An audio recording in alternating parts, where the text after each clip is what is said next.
Welcome to Eye on Abyss, a television program of international, regional, and domestic events, and a casual business talk. Today, we are at the Impact Exhibition Center to participate in the first Global Summit of Dynamic Spectrum Alliance, a new organization which is just incorporated in United Kingdom this year. Dynamic Spectrum Alliance, or DSA, aim to make use of the currently unused radio frequency to make internet connection more affordable and accessible to the impoverished population in the world. We will learn how they're going to make that happen in this week's show. But now, let me bring you to the first Global Summit of Dynamic Spectrum Alliance at Impact Exhibition Center. This overview. Dynamic Spectrum Alliance, or DSA, was incorporated as a non-profit organization in the United Kingdom this year. The organization aims to help advocate for laws and regulations that will lead to more efficient and effective spectrum utilization. DSA recently held its first global summit at Impact Exhibition Center with Thailand's National Broadcasting and Telecommunications Commission, or NBTC, as the co-host of the conference. Dr. Jesada Sivarak, Secretary to Vice Chairman, represent NBTC in making an opening speech at the conference. Associate Professor Sutham Yunaitham, Dean of Faculty of Law, University of the Thai Chamber of Commerce, helps facilitate this meeting. The conference brings together various experts on spectrum technology and allocation. Topic of the discussions at this conference include the coming spectrum abundance, where speakers talk about how new technology and regulatory innovation can and will create spectrum abundance out of current spectrum scarcity. Regulatory trends and update on managing radio spectrum. How TV widespread technology is providing more affordable wireless broadband to underserved rural and underprivileged communities. The last two sessions deal with the issue of the Internet of Things and what connectivity will look like in the future.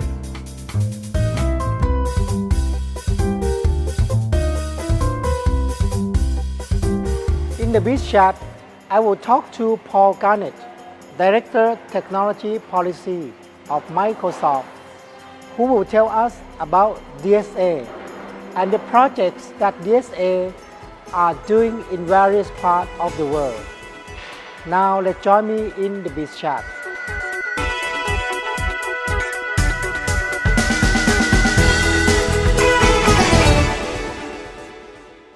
Eyes on Abyss, a casual business TV talk show that takes you to international, regional, and domestic events. Stay updated on digitalization, information and communication technology, alternative and renewable energy, and media issues. Stay tuned with Eyes on Abyss. Premiere on Saturday at 11 p.m. on MCOT World.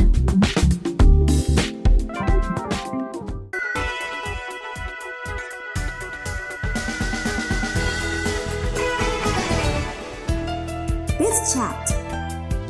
Thank you, Mr. Garnett, for joining Eye on Abyss. Here today we are at the Impact Exhibition Center to participate in what we see on our backdrop, Dynamic Spectrum Alliance Global Summit 2013, which is the first Global Summit of DSA.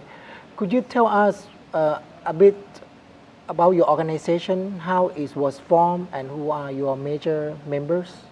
So the Dynamic Spectrum Alliance is an organization comprised of research and development organizations, academic institutions, and different companies who are in the wireless ecosystem. So anything from large international brands like Facebook and Microsoft and Google, MediaTek, a large chipset manufacturer in Taiwan, all the way to small little startup companies that are doing work in the radio space. The reason why the Dynamic Spectrum Alliance formed in the first place is really to help address two challenges that are facing consumers around the world and governments around the world. One is issues around digital inclusion and finding ways to use new wireless technologies to help to expand access to broadband over wireless and make it less expensive. And then also to deal with the explosion of devices and the explosion of data on wireless networks, which is a particular issue in urban markets, really anywhere in the world. So even here in a place like Bangkok, there's going to be issues around spectrum being overused, and we need to find new ways to use these radio spectrum. So dynamic spectrum access really is the idea of using new technologies to use frequencies, radio frequencies, much more smartly, so that we can create more bandwidth out of a limited amount of spectrum resources, and make that bandwidth less expensive, and make connectivity more ubiquitous, so more people have it when they need it, where they need it. And so the idea is working with each other to help develop the technologies, but also working with government to help educate them about the technologies, and then put the regulations in place that we need in order for these new technologies to become global. Since I can notice that Microsoft is the main force behind this summit. Is Microsoft also the main force behind this new organization, DSA? I wouldn't say that we're the main force. After all, there are 32 different companies and organizations that are the founding members of this alliance. But we have been quite active in helping to create this, and we got together with a small group of companies about a year and a half ago, and brought up this idea of, it's probably time for us to form a group that will work with government on the regulations. Now that the technology seems to be becoming more mature, it's ready to come to market, we've proven to ourselves that it's technically feasible. Now it's time for us to get together as a group and create regulatory models that can be harmonized on a global basis. And so that's the reason that we did this. Okay, so explain to our audience, with I don't think that we are the technical audience here, how you're gonna make the scarcity of spectrum to become abundant. What is the technology you are talking about here? In the world we live in today,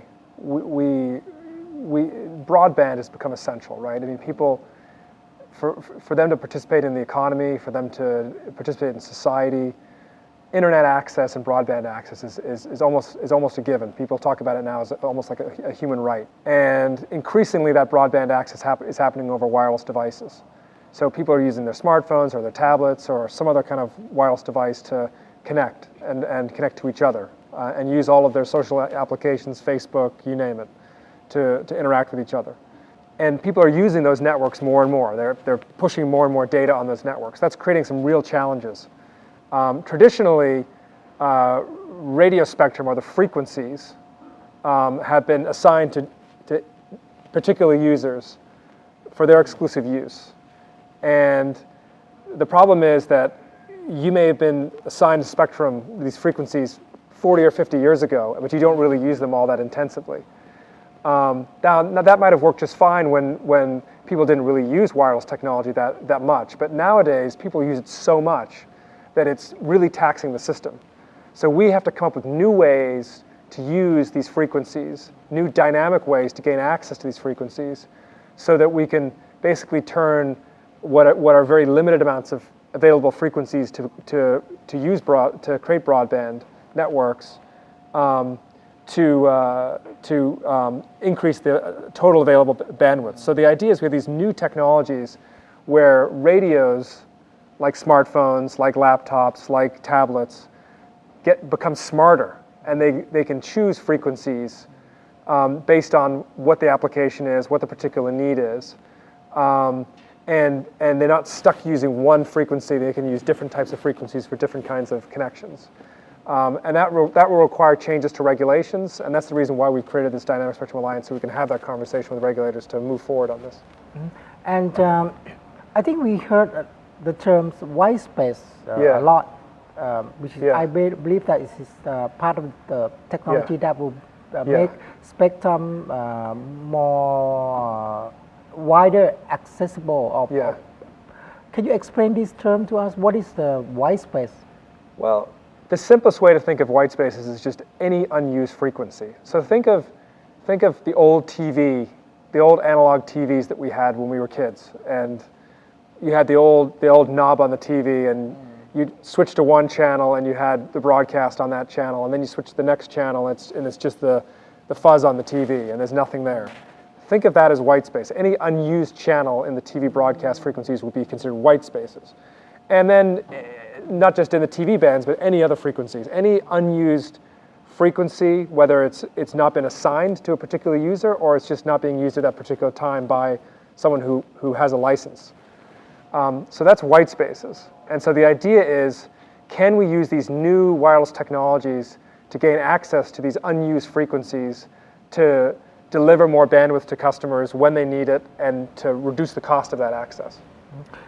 I believe that, if I'm not wrong, I think the people that when they allocate the frequency, they said in the old day that they have to leave certain space or something, so they no jams or no interference with each other. So what is the new technology that will be able to plug those gaps? Yes.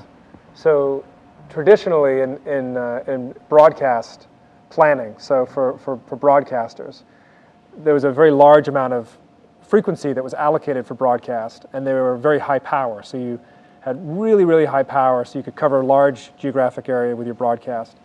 So these were very high power transmissions, but the broadcasters were not able to protect themselves from interference very well. So they were very high power, and the TVs themselves couldn't protect themselves from interference. They didn't have good filters in the TVs. So you had to create big spaces between TV channels. So you wouldn't put channel 4 next to channel 5 in the frequency bands. You'd have to have a space between those two so they wouldn't interfere with each other. You also had situations where you frankly just didn't have a lot of broadcast, so you had a lot of unused frequencies because of that as well. Now in the transition from analog to digital TV, you're able to have broadcasts closer together because you're going from analog to digital, but also because the digital television receivers are better at protecting themselves from interference. So you can have broadcasts occur much closer to each other. So and that frees up a lot of frequency that could be used for other things without causing interference to broadcast. So even in the analog world, there is unused frequency, and you could operate at low power without causing interference to broadcast reception, and we've shown that in some of the projects we've worked with. But in the switch to digital, we're going to free up a lot of spectrum that could be put to other uses. So some of that will be licensed. You'll have some of that frequency will be freed up and licensed to the mobile operators, and then other frequencies will remain unused. And the question is, what kinds of regulations and policies will we put in place in order to put that spectrum to good use as well? And is this idea going to make use of this unused frequency mainly for Wi-Fi broadband, or there are other purposes as well? Radio frequency really is an enabler. It can enable all kinds of applications, all kinds of technologies. So the idea basically is we can use these unused frequencies for a whole host of applications. So it could be for Wi-Fi, it could be for a new kind of Wi-Fi. People call it super Wi-Fi, basically the idea of taking Wi-Fi technologies and Wi-Fi spectrum access techniques and putting that into these unused TV bands, these unused TV white spaces. Or it could be machine-to-machine types of applications, smart city applications.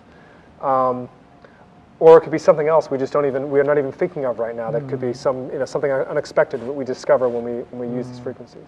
Okay. So in this break, Mr. Garnett has told us what is DSA, or Dynamic Spectrum Alliance.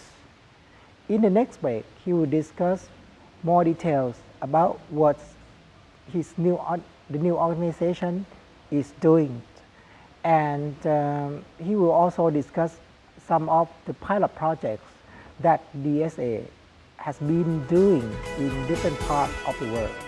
So please stay tuned with us.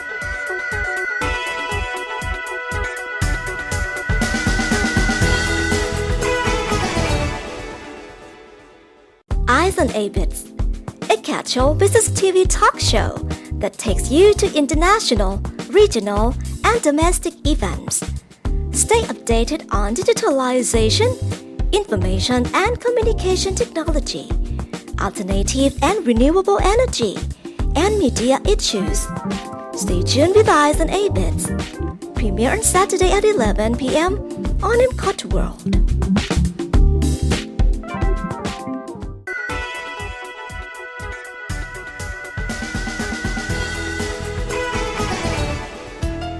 Biz Chat.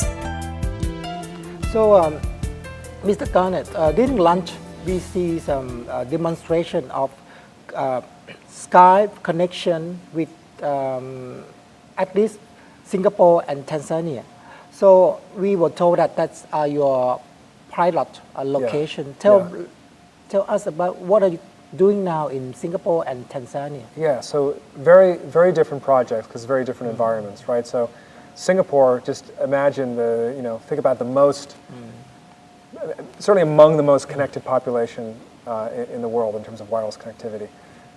Very urban, developed economy. And so even in a place like that, they're thinking about making wireless connectivity even more ubiquitous than it is today. So they want to have even better than what they have. And they're experiencing real challenges around the amount of available frequency for them to be able to deliver applications they want to deliver to their citizens. And so in Singapore, we've partnered with 17 other companies, mostly Singaporean companies, ranging from StarHub, who's a cable mobile operator in Singapore, to startups in Singapore. And we're doing anything from kind of machine-to-machine, smart city applications, monitoring energy consumption, for example, trying to reduce energy consumption using remote sensors. Think of scenarios around flood control, so water sensor kind of scenarios, to broadband access. So even in Singapore, we're using TV white spaces for broadband access on, for example, the Singapore Island Country Club, and then also in the harbor with ships that are offshore, and using this TV white space technology instead of relying on satellite, which they don't really need if they're close to shore and it's too expensive. And we're working with the government, with IDA, the regulator, on that project, as well as I2R, the research and development organization there in Singapore. So that's the Singapore project. Tanzania, also an urban deployment, but a developing economy, right? So it's a country where the economy is growing quickly, but they have a long way to go, and the percentage of people who are actually using the internet is quite low still. Most people don't have devices. So in that project, we're actually going to build some TV white space and Wi-Fi networks on university campuses. So there's 4 universities right in downtown Dar es Salaam, and we're partnering with a local internet service provider called Uhuru One and the Commission on Science and Technology to build a proof of concept network. And the idea there is we will sell a bundle of low-cost connectivity device and applications to university students and faculty and staff in Dar es Salaam. The third project that we have going on right now in Africa is in Kenya.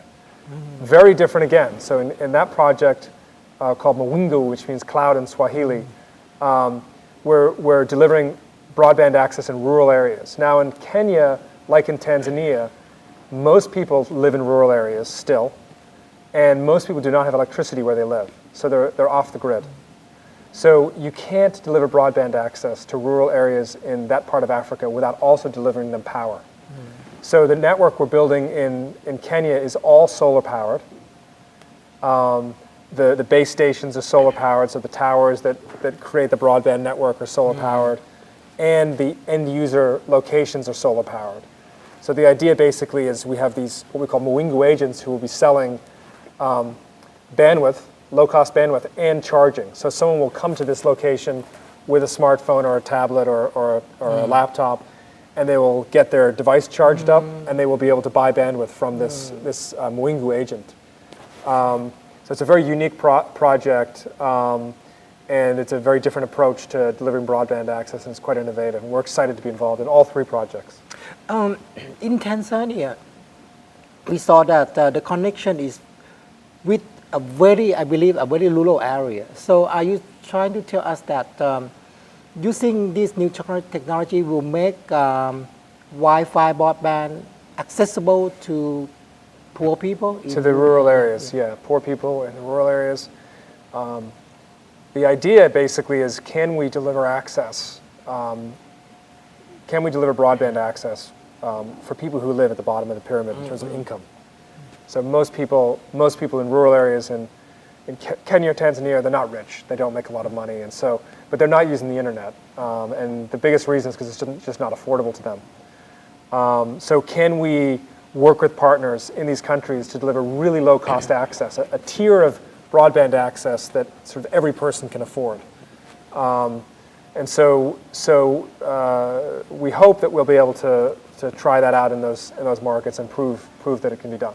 And if your project or your idea of DSA become more widespread to the world, would that make Wi-Fi broadband more affordable, even in a country like Thailand or a kind of middle-income countries? No, absolutely. Yeah. Well, I mean, the thing about it is that there are people, even in Africa, there are rich people, right? So there will be a tier of access for them that can be delivered with fourth generation LTE or through fiber, and they can afford it.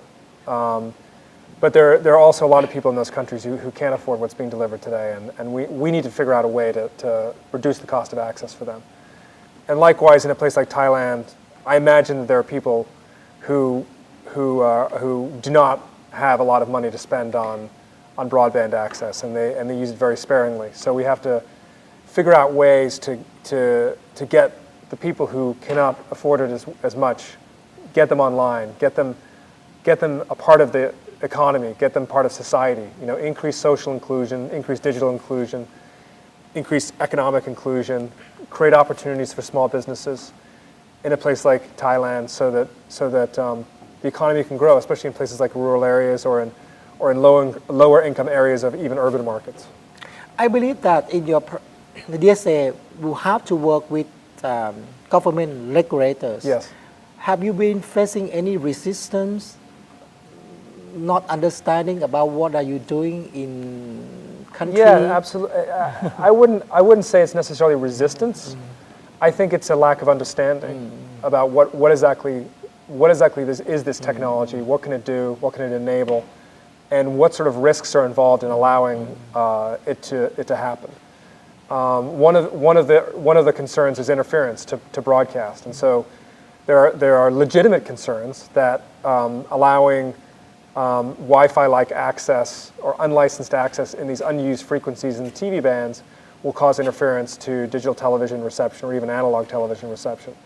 And so we've worked with governments around the world to basically prove that that's a concern that we can address through mitigation techniques. And part of the reason why we do these projects, these pilot projects, is actually to go into countries with local partners, with government partners, and show them that this can actually deliver some real benefit to their populations and at the same time not cause any risk to interference.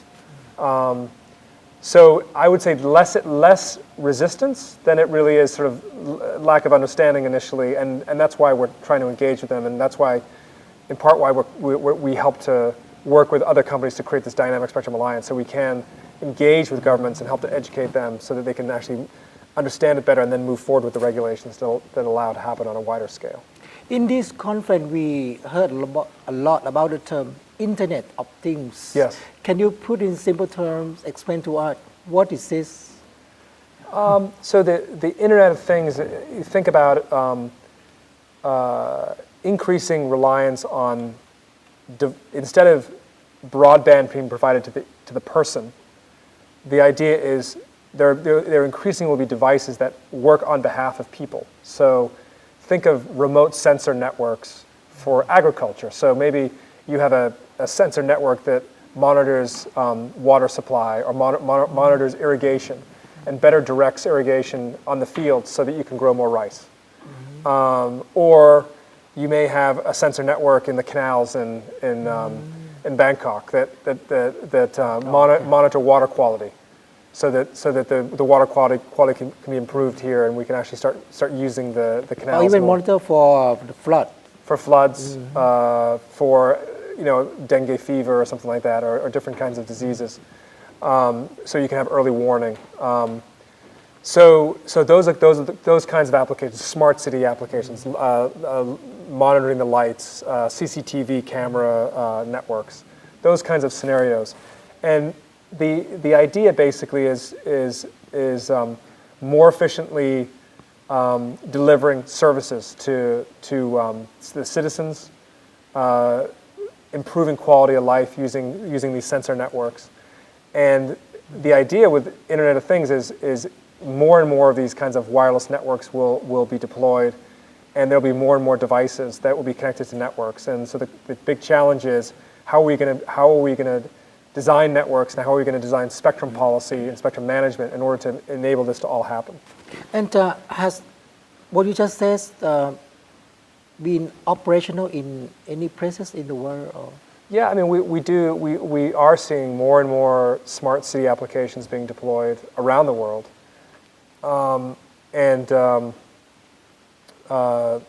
Anything ranging from traffic light monitoring to water quality to you name it, all kinds of applications, increasingly are happening around the world. And so we've got to keep up with this, and we've got to make sure that the policies are in place to enable this to all continue to happen. So now we are in 2013. So what DSA is seeing in the next few years for the development of what you are doing? Right. Well, the Dynamic Spectrum Alliance, in many ways, is really a bet on the future, right? So this is a very forward-looking organization, and we're really at the beginnings of this. And while we're talking, for example, about TV white spaces, we know that increasingly radio frequencies are going to be shared using these new technologies. And that's needed because we need to find ways to use spectrum more efficiently over time, and people generally recognize that. So as we look forward, we will engage with industry and with government in a lot of different contexts, talking about a lot of different kinds of radio frequencies and a lot of different ways of getting access to spectrum. And so really this is just the beginning. It's very, I think in a few years from now we'll look back on this and we'll laugh at how basic our understanding is and how limited the range of issues we're looking at. And this is just going to expand and grow in a big way. And we're pleased that we're starting with the 32 companies that we've partnered with on this. But we think that it's just a matter of time, and more companies are going to get involved. More and more governments will want to engage. More and more research institutions and academic institutions will want to become members of this. And from our perspective, the sky's the limit on this. Yeah. Today, our Eye on the Biz would like to thank Mr. Garnett a lot for this very educational discussion. And I think that we will have a lot to look forward to for what DSA is being trying to develop for the benefit of the global population. Yeah. Thank you very much. Thank you so much for your time. Thank you for this great event today that we were involved in here in Bangkok, and the Thai people are obviously great hosts we've been happy to be here. Yeah, our food is also very great. Okay, Yeah, thank you very much. Thank you. Thanks for spending your time with us. I hope you enjoy our program today. I hope to see you again next week. Bye for now.